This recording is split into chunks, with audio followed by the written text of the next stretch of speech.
17 ছেপ্টেম্বৰ বিশ্বকৰ্মা জয়ন্তী হিন্দু ধৰ্মৰ অতি গুৰুত্বপূৰ্ণ আৰু পবিত্ৰ উৎসৱ হৈছে বিশ্বকৰ্মা পূজা।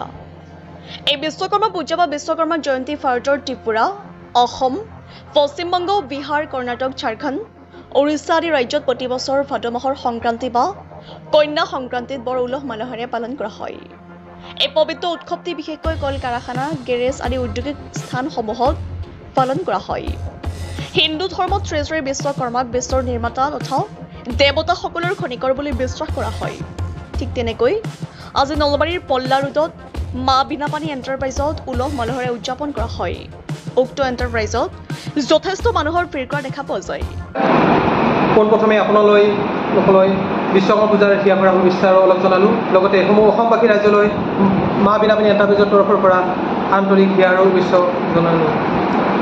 কণবেলিৰ দৰে এইবেলিও আমাৰ বিশ্বকৰ্মা পূজা আয়োজন কৰা হৈছে। এইবাৰ আমাৰ 3 বছৰীয়া যাত্ৰা। এই 3 বছৰ যাত্ৰাত ৰাইজৰ যিটো সঁহাৰি আৰু মৰম পাইছোঁ, আমি নথৈ আগবাঢ়ি যোৱাত আমি আৰু উপক্ৰম হৈছোঁ।